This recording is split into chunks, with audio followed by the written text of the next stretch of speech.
Well, good evening, everyone. And once again, welcome to your live Investment Dominator Q&A call. And as usual, I'm Warren Davis, and I'm glad to be here with you on this Monday, right before Christmas. I tell you, tomorrow, Christmas Eve. Hope everybody's planning to do something fun and looking forward to it. I know we sure are. And anyway, glad you're here on the call this evening. This is Monday, the 23rd of December.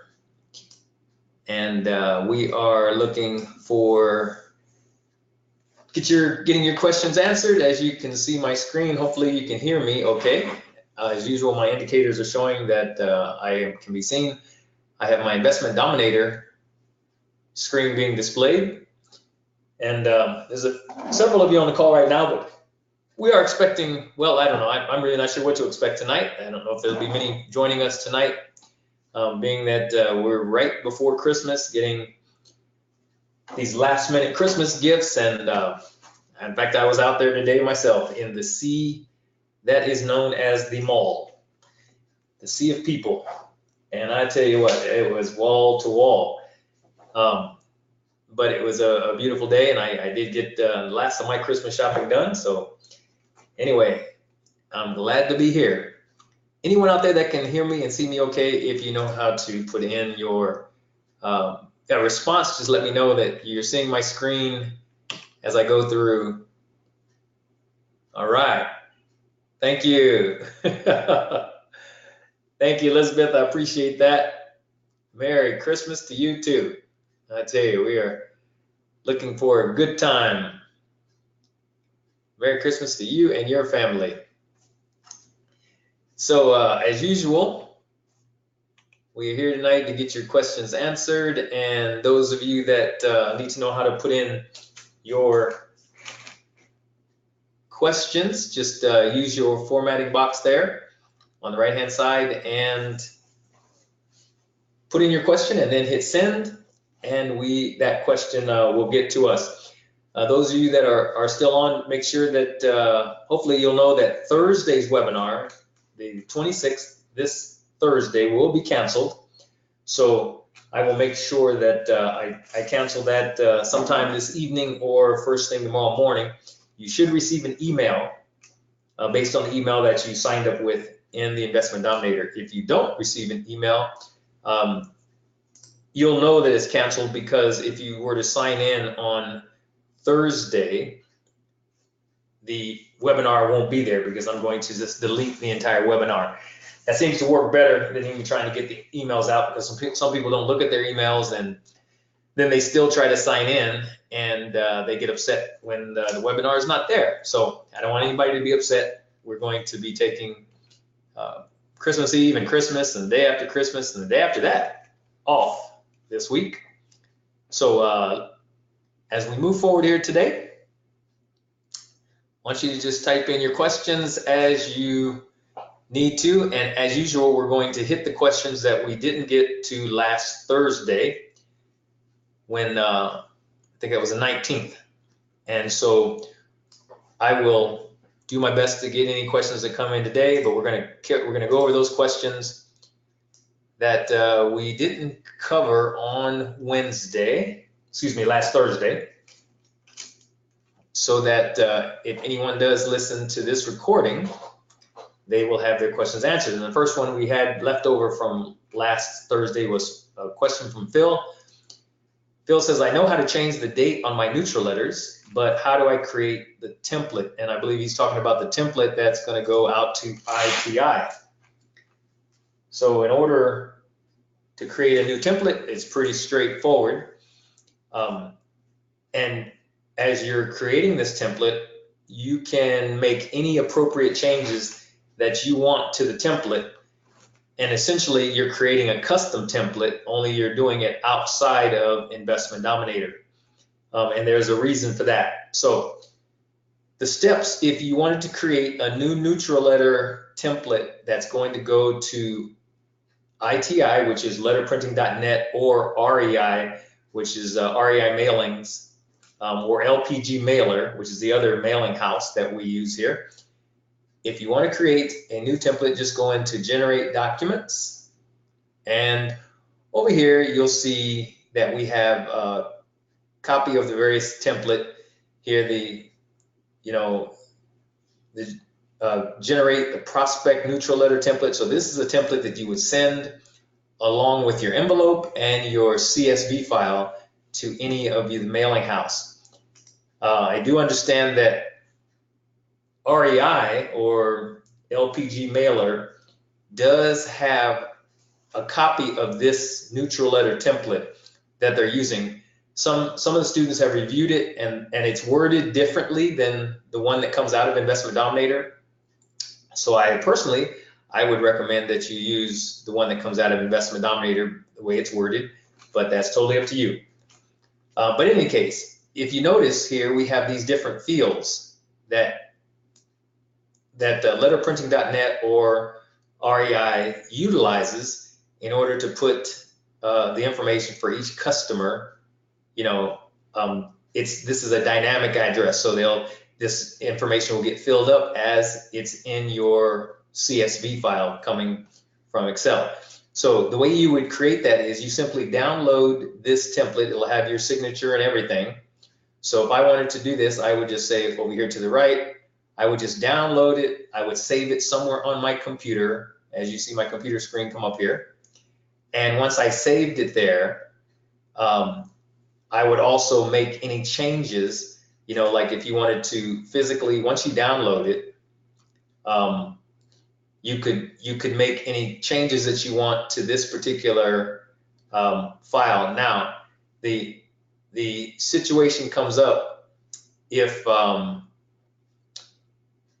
you want to make changes to the verbiage. This is how you make your own copy. You either have to be able to modify the PDF, or you have to save this, as a Word document, so that you can then modify it as a Word document. Either way, but one way or the other, you have to download this file, put it somewhere on your computer.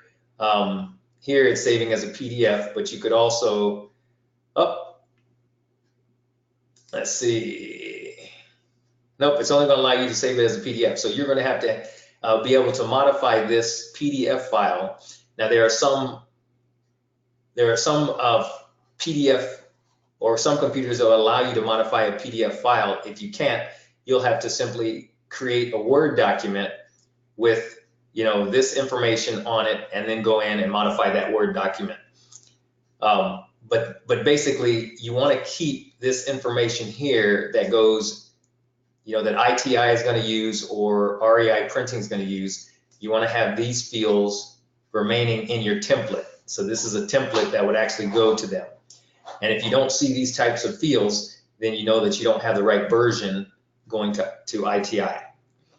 So that's basically the quickest way I can think of to actually create your template, going to ITI, and again, that's coming under the Generate Documents and producing the template here at this level.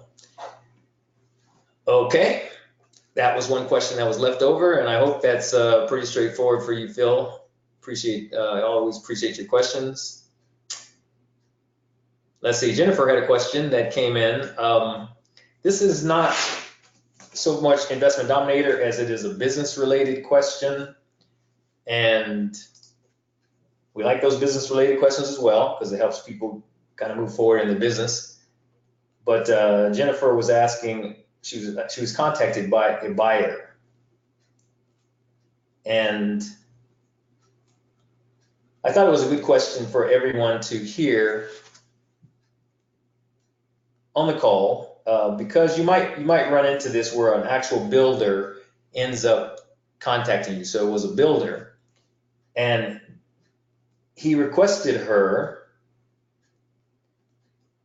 let's see, I'm just jotting this down here, to sign what you call a first right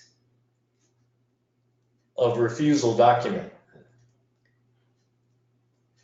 And I thought several people could benefit from this. In my years that I've been in the business, which has only been going on 3 years now, I have never been asked to sign this type of document, but I think it's good for you all to hear about this because you might come in contact with it yourself. I've only heard of one other individual being asked to sign, from an actual builder. But anyway, a builder contacted her who wanted to sell her the parcel because I guess, her letter must have reached this builder. So anyway, he decided he wanted to sell her a parcel. So he basically came back to her as an offer request. So he came back with a record and pending preliminary research and, is saying, well, I'd like to, you to give me an offer on this particular parcel. Now, just so that you understand, builders don't normally fit our particular business model. They're not the type of person that normally wants to sell land for pennies on the dollar. So we don't expect really for this builder to accept her offer. Now, he just might accept her offer, so we're gonna put an offer out there anyway. And I encourage you to do that with whoever contacts you, because like I say, we're not the market, and don't second guess it.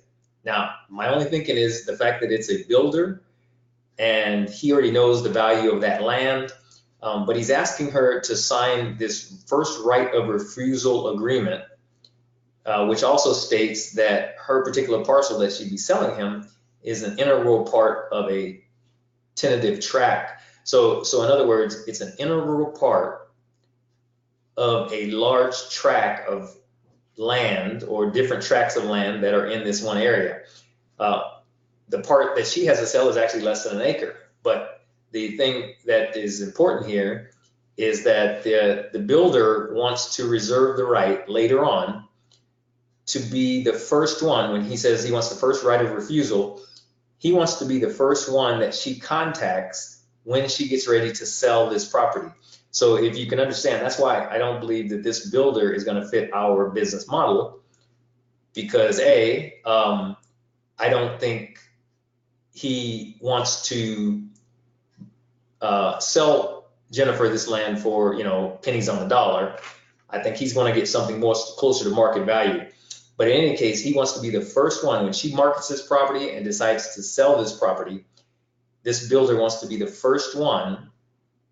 She has to come to him first and say, hey, this is what I'm selling it for. You have the right to buy this property back from me.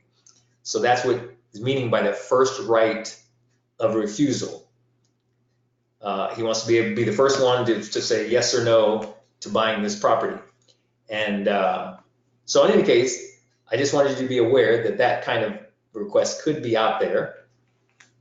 And if you're going to come in contact with it, at least you have an idea of why this person is asking you to sign this document. Also, normally we do not sign other documents connected with our land purchases without full understanding of those documents. So I would, off the top, I would just encourage you, if you don't understand any documents that anyone's asking you to sign, see an attorney or see a real estate person with more background in real estate if you don't understand what they're asking you to sign. It's not our practice to sign any documents. We use our own documents. And so sometimes, that's had us, I think, lose a couple of deals because we refuse to sign maybe a realtor's documents and use their documents. We wanted to use our own. And so they just moved on down the road, which is fine. So hopefully that if anyone runs into that will bring a little clarification. Okay. And Dan, I've got that question. I think that's one of the questions that let's see, I had on my list here to cover. Okay, so yes. So that's going to be the next question I cover, Dan, is how to, incorporate your custom letterhead, or I'm thinking you want to put in your company logo or whatever on the heading portion of your neutral letters. And we're going to get to that question there. Right after I handle the other question that we had from J.S. Bergkamp. And Okay, it was more in line with a demonstration we did on Thursday. J.S. Burkamp was saying that she had like 60 some offers that had to go out, and she wanted kind of a quick way to put second offers on about 60 different offer requests that was going out. So, but the secondary question came up is, could she generate the second offers using a tag or the tags field? And the answer to that is absolutely yes. Entering the new offer amount. And I touched on it, but I really didn't go much into detail,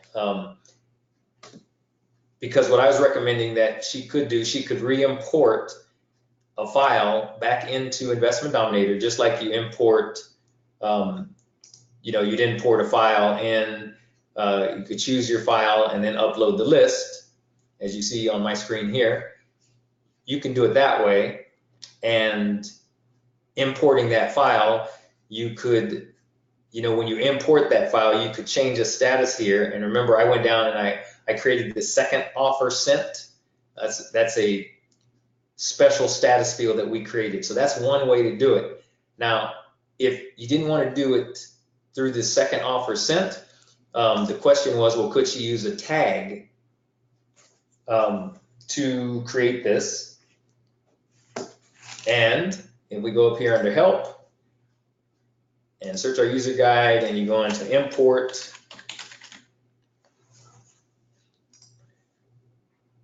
how to import your list for land investing, and one of the fields that can be used is actually a tags field. More down towards the bottom, I think it is. Yep, here it is. This tags field, and you could name that just about anything that you wanted to name it. I'll use as an example, if I wanted to import, this file, this has just a couple of records in it. But if I wanted to import this back into Investment Dominator with my, market value there, I could just put on it, in the tags field, and I could say something like second offer, and leave that, I would say something like second offer dash, or let's say tag second offer. So this field I would put on this particular record, and I would make sure I save it. Okay, so when I import this file back into Investment Dominator, it automatically gets tagged with this second offer, tag second offer, and of course, if this person already exists, when you import, you of course want to update the record. So I'll just walk you through exactly how I would do it here. I would come into Investment Dominator, I say import, and I want to choose that file. Oh, I still have to go through all of this.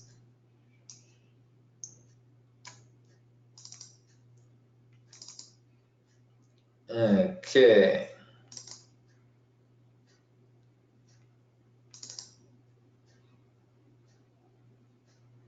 Okay.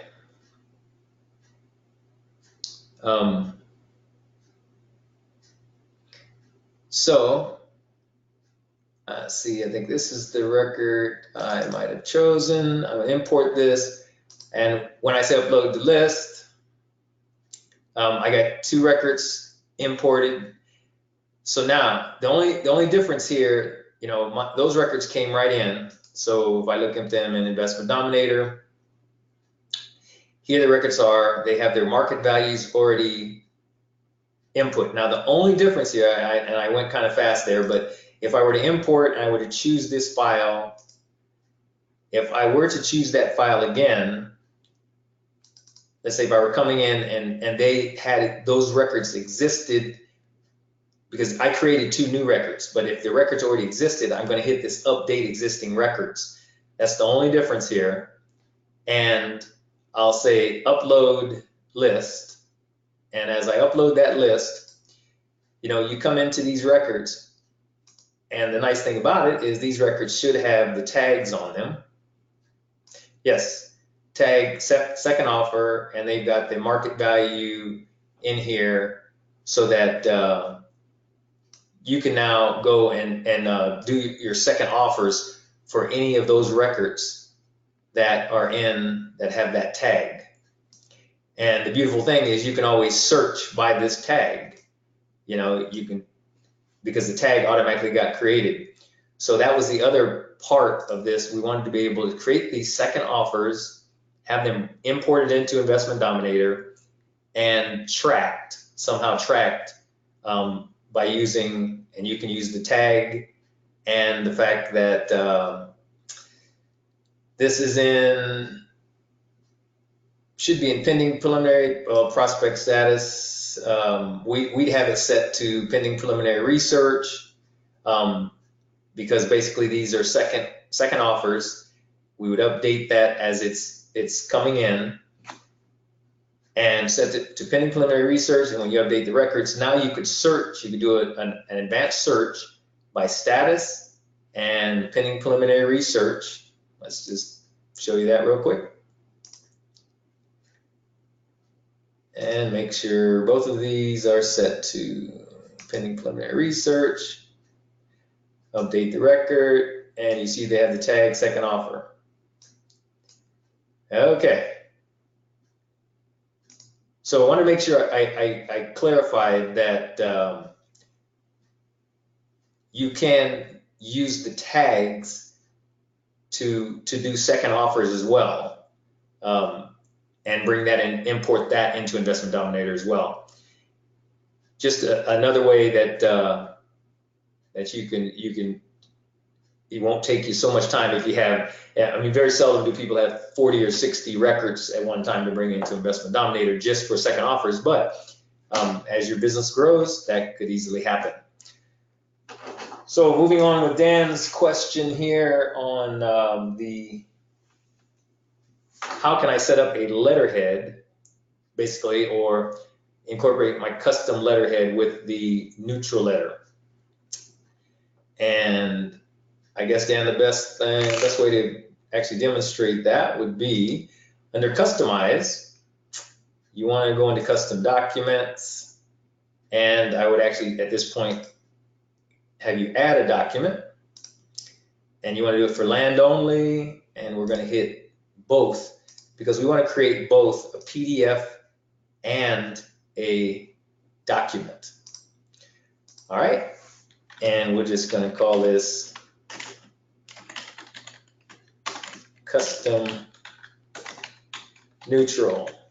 All right, status, you know, at this point, obviously is prospect. Portrait, we're going to leave alone. We're not going to change any records, but one thing I need to do, I always usually forget to do that, is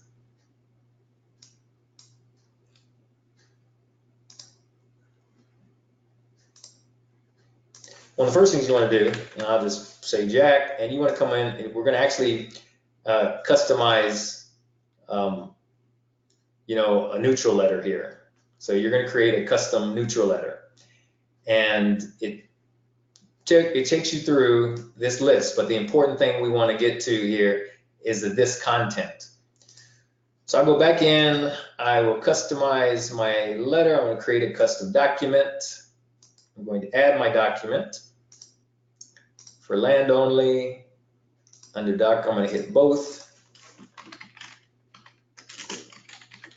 It's custom neutral.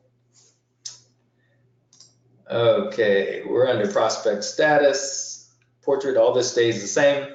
Now here, when we get to document content, this is where we said before, in order to create a custom document, if you want to change any of the existing built-in documents, you hit source. And this is because you want to disable all of these HTML functions in your document content. You come over here, how to customize Jack's neutral letter. Left click on this content. It obviously brings up that neutral letter and you want to select all of it. Now you can either do a hold the control key down if you're on a regular computer or laptop, control and A, the letter A as in apple, simultaneously will allow you to select all of these, or just left click and hold your cursor down and select all. Now you want to do a control C as in cat, okay, to copy. And you bring that in to put your cursor up here in the corner. Now do a control key and V as in Victor, and that will paste all of that data in for you. And because this is in HTML, we don't expect you to know that. So you come back and hit your source again, and it brings it back into a format, obviously, that you can read. Now, what we're trying to get Dan to see here is, like, if he has a custom logo that he wants to put into this particular file, make sure your cursor's up as far as it will go. And here my cursor's here in the top left, adjacent with the current date. Now here's where I want to bring in an actual image of my logo. And I'll do an example here. We're going to upload this image. So to upload it, now you have to find it. So you have to have a file, a JPEG, a PNG file, .png or a JPEG.peg file, somewhere on your computer. And I'm going to go into my image files here. And here's a sample logo that we've already got. And you notice it's a .png. So I'm going to double click, or I'll click one time, puts it in there, and then I open it up. So I'm bringing that logo into my document. But there's two steps here. The first step is it brings it into brings it from your computer into Investment Dominator. Now you want to take this logo and you want to make sure you send it to the server, our Investment Dominator server. These are both steps that you have to do. Some people bring it in, they choose it here, and then they click OK, thinking they've got that logo. Well, you don't have it at this point. You have to say send it to the server. Now, as you can see, the logo comes in. It gives you a quick preview. You can change the size of it here if you like. Most logos have to be, as you can see, 207 pixels wide and 54 pixels high. So any custom logos you create need to have that width and that height for it to be, I guess, actually put on your document and for it to be clear and seen the best. Make sure it's visible. So you want the width to be 207, the height to be 54. You click OK. And as you can see, now I bring that logo right into my document. Remember, the name of it is Dan's Custom Neutral Letter. So that's what we have. And it's going to now, we're going to save it as label. All of these are yes. And we're going to move it to, after this prospect status, we move it to mail letter 1. When you say add, okay, Investment Dominator now has created that particular document. And so this is sometimes where it fools me, but I'm looking over here for where it says Dan's Custom Neutral. And it's probably on my second page. Here it is, down the bottom. Dan's Custom Neutral. Now, if we want to preview that document at this level, before I create any of my records, I'm just going to left click on it. And here it is with my logo.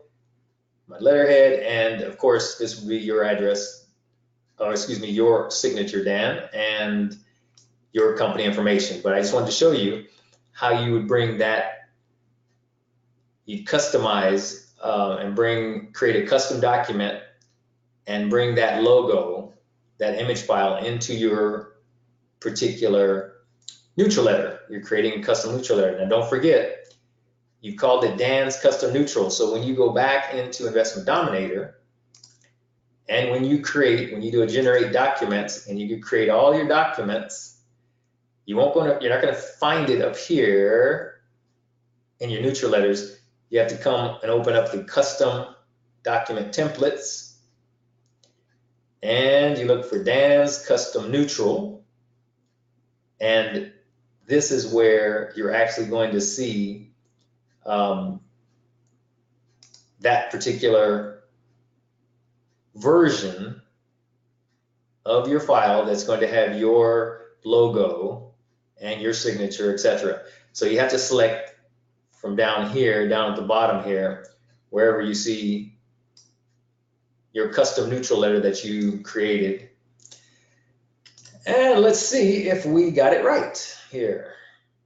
Looks like we did. It's taking a while to open up, but I think we did display it correctly, and here it is. So that would now be your neutral letter with your custom logo there at the top, and of course it would have your signature.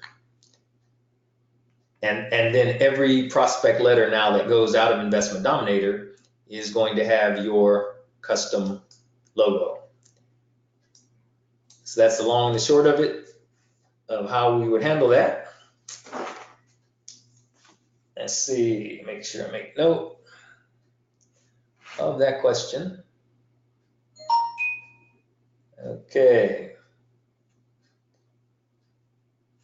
Okay, for letterhead for mail outs. Or we're just talking about putting on a custom neutral letter. Okay, so the beautiful thing, this is all recorded so that you can go back and you can listen to that at your convenience. And we did have a question. You're quite welcome, Dan, anytime. We did have a question about, which I'm wasn't really clear on how to answer this one. This came from J.S. Burkamp on our last call as well. Sometimes when I generate my offers, the name on the offer is not on the PDF. How do you fix that? Okay, sometimes the name, and I'm thinking you're speaking of the owner's name. The name on the offer is not in the PDF. And so the question for me was, how do you fix that? And I was hoping I was clear. I'm going to open up some offers here. Okay, we need editing, and I was assuming you were speaking maybe the name or the seller's name here wasn't showing up on the actual offer, because obviously this buyer's name, this is your company that would be buying it, and if the seller's name is not appearing on this particular document, and I'm thinking that was the nature of this question. If that is happening, the only thing I can point you to here is under your offer request, when you go into, you should always have an owner's name here. So if you could check those records where the owner's name is not appearing on the PDF or the document, I would want to make sure that you have an owner's name here. Now, some people kind of confuse the caller's name, because there could be a caller, but that caller could be different than the actual owner, first and last name. So I don't know if you're on the call, JS, but if you want to present some clarification there, I'd be happy to take this answer further. That's all I can share with you right now. Let's see if you're not on the call, hopefully you will listen to this and you'll jump on another call. If I don't have this question right, I'll be happy to answer it again with some more clarity. All right. That's as far as I can take that one. And let me see here. Got a question now coming in here.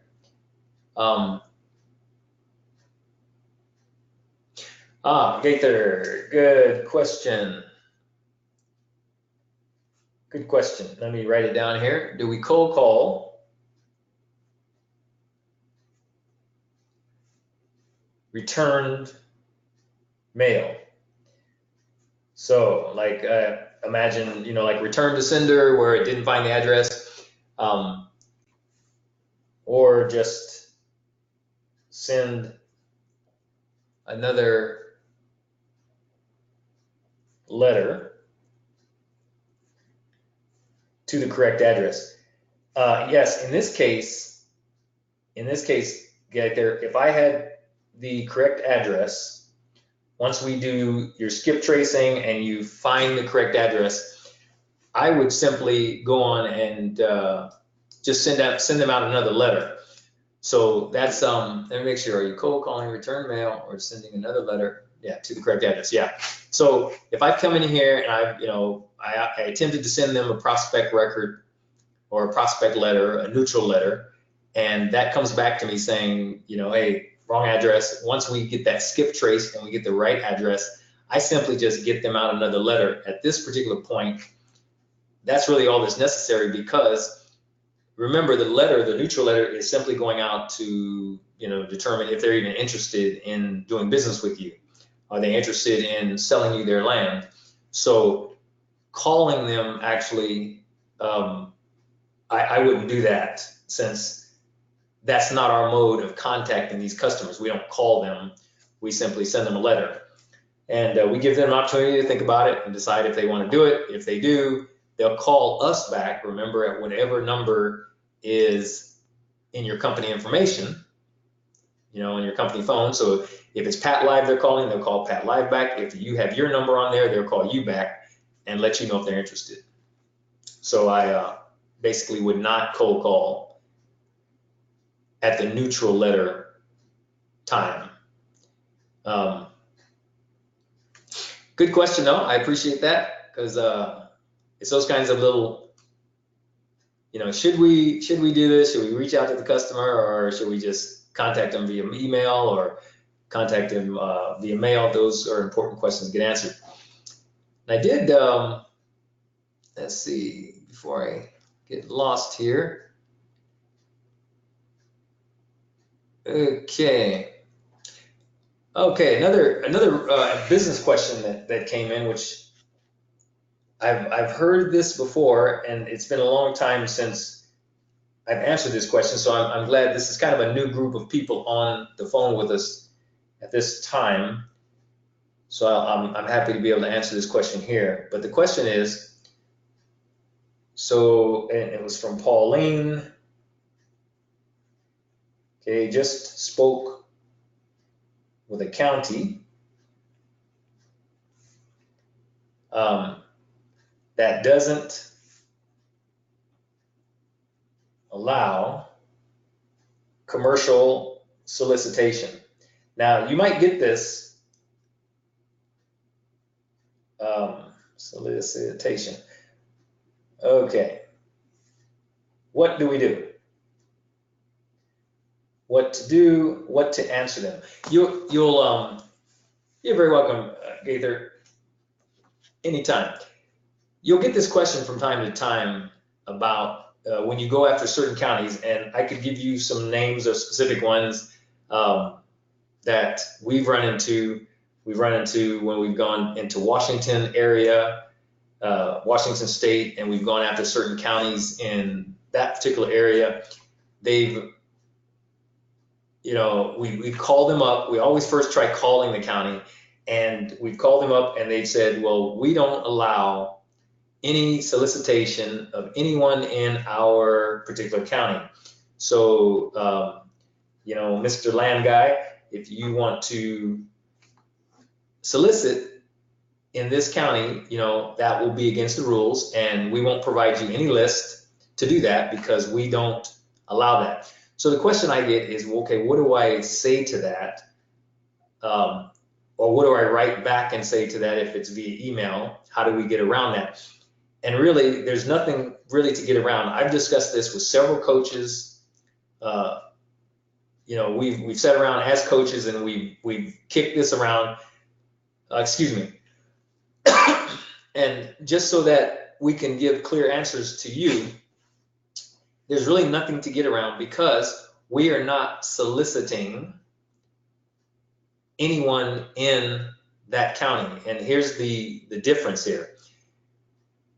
When the county says, we don't allow solicitations, their meaning, from their perspective, we're not going to allow anyone to try to sell our people in our county anything. Like if you have any products that you want to have them purchase, we're not going to allow you to solicit in that county. By definition, that's what the county is meaning. They're not going to allow you to sell their customers anything.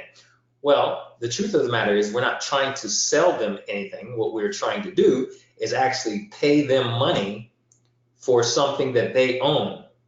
So it is not solicitation.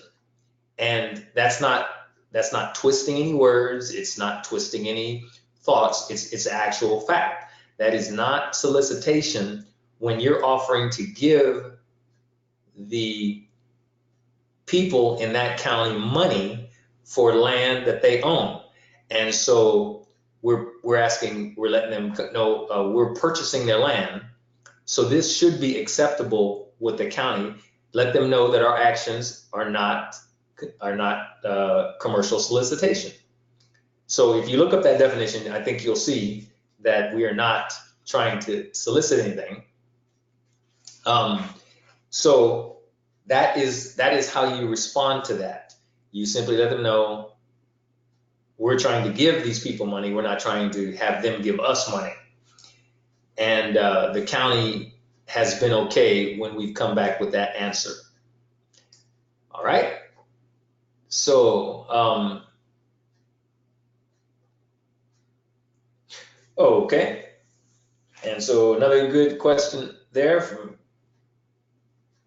Gaither is, so how do we handle,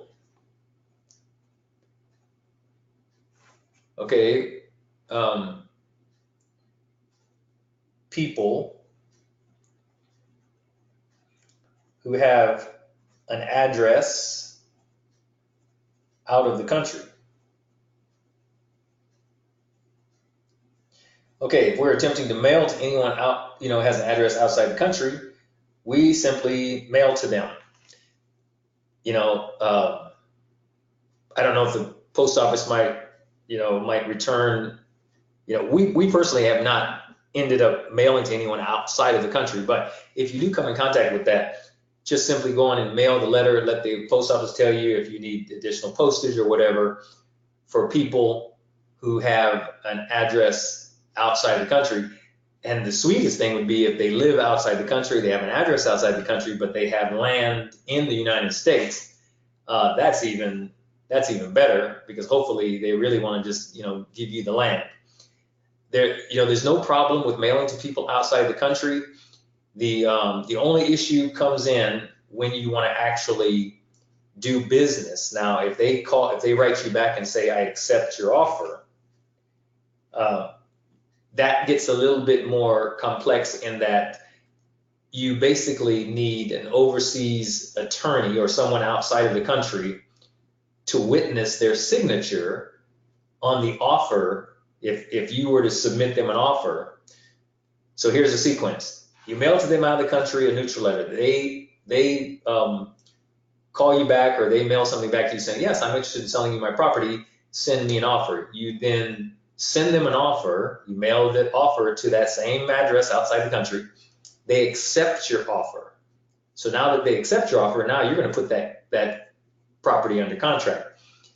So now what comes into play is, they can even sign the offer, get it back to you, right? You go and you market that property, you find a buyer, you get ready to sell that property, and you get all excited about it. When it comes time for them to sign the warranty deed, which will be necessary for you to for that property to change ownership, for it to change ownership for you or change ownership for a buyer, that's when their signature comes into play. And you need an attorney outside the country to witness, because basically they need to get this notarized. They need to have their signature notarized. So you need a witness outside of the country that can say, we're an attorney, we're outside the country, but we witness, Joe Kimlock's signature is real, and that is his signature, and they'll actually put their signature on the documents that are necessary to validate that owner's signature. That's where it comes into play, and depending on which country you're in, you may have to get some information on how they accept signatures from signed documents from people in that specific country. But initially, in order to send them a neutral letter, just send them a neutral letter, and hopefully this letter will get to them and they will want to do some business with you. Like I say, so far, that has not been, we haven't done business with an actual person who was outside of the country. All of our sales have come from people that are, have land in the country and are also in the country themselves, in the US. Okay, so this is, so far we've covered my list of questions that we got from last week, and we've covered the questions that have come in today. So for those of you that are on the call, is there any additional questions? Oh, wait a minute. Oh, I do have one more. I just saw it here. Okay.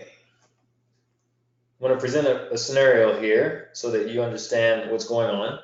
There was a question behind a specific scenario. So a customer, we sent them a neutral letter. Let me jot this down here. Neutral letter was sent. And this came in from Daniel. And so he sent this customer a neutral letter. They sent back, saying they wanted an offer on their parcel. So the customer responds with offer request. So they want an offer request, but they also mentioned that they have 20, in this case, this person had, let's say they had 20 other parcels, or let's say 19 other parcels. 19 other parcels that they want you to actually give them offers on. So the question is, okay, you've only sent them information asking them if they're interested in you buying their property. They've written you back saying, yes, I'm interested in you buying this parcel, but I also have 20 other or 19 other parcels that I want to sell. Now, this is a very realistic situation. So the question is, do you take time and do all of your research and analysis on all these other 19 parcels when you don't know that they're going to accept your offer on any of the parcels? So that's a lot of time that you would spend researching parcels from an individual who you don't really know you're going to do any business with. Now, this has happened to us only one other time. In that example, what I did was I researched a couple of their parcels. So I sent them offers back on, let's say, 2 or 3 parcels. But did I research all 18 or 19 other parcels? No, I did not. I did not take the time to do that. The reason being, if they don't like your offer on the 3 that you send them or the 2 that you send them, chances are they're not going to like your offer on the other 18. So you will have exhausted quite a bit of your time getting all these offers together, sending them out to people that you're not sure they're going to like your pennies on the dollar offer. So it would be my advice to just, reply to them with a couple of parcels. And if they say, okay, and you can put an extra little note in there saying, hey, if you like these offers, we're happy to do the research and give you offers on all of your other properties. But you're basically telling him in a very nice way, Mr. Seller, if you don't like my offer on these, you're not going to like my offer on the next 18. That's basically how you want to leave it. So this was an issue that Dan had, and I said, well, no, don't spend your time, looking up all of these offers, and the people may just, hey, they'll just tear them all up and send them back to you, and you will have done all that work for nothing. So that would be my advice on how to handle that. Now, of course, this is your business. You could handle it any way you want. If you wanted to take your time and do that, Godspeed to you. Just understand that they've got to make a decision on your offers. Okay. So that, of course, is another business question, and I'll probably have time for one more.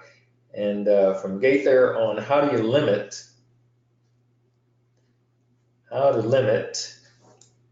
Pat Live hold times.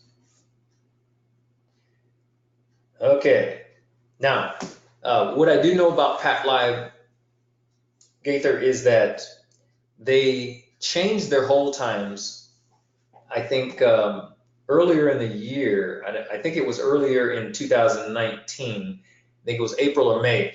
They were holding for 2 minutes at a time before, so somebody could answer the phone and, ask them to hold on while they go do something, and they would hold on while that person went and found their paperwork or whatever for a total of 2 minutes. Now, supposedly, starting in April or May, they changed that hold time to be 45 seconds. So the Pat Live representative is not supposed to hold for any particular customer more than 45 seconds. If you're finding out, and it's very easy to do, if you, pretend you're one of the customers, call into Pat Live for your account, ask them to, hang on, and you go somewhere for more than 45 seconds. When you come back, if you come back and you've been gone a minute, 30 seconds, etc., or 2 minutes, and they're still holding on, then they're violating what they communicated is their hold time. Their hold time should be no more than 45 seconds. So I would do that kind of a test. And let's say that you find out they're holding for more than 45 seconds. You can call Pat Live, call their customer service, ask to speak with one of their supervisors, one of their customer service supervisors, and let them know that you did this test and that on your account they're holding for more than 45 seconds. And Pat Live is very good. They're customer service oriented, so they would give you credit for they could several times. Hopefully they give you credit for those calls or any extra calls. But you have to put in a formal complaint with Pat Live, and then they will actually give you what they call, Pat Live credits towards your next bill.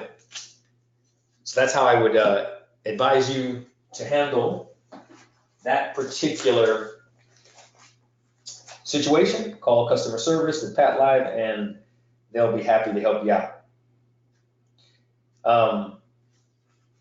Okay, that's about all we have time for, people. I appreciate you all being on the call.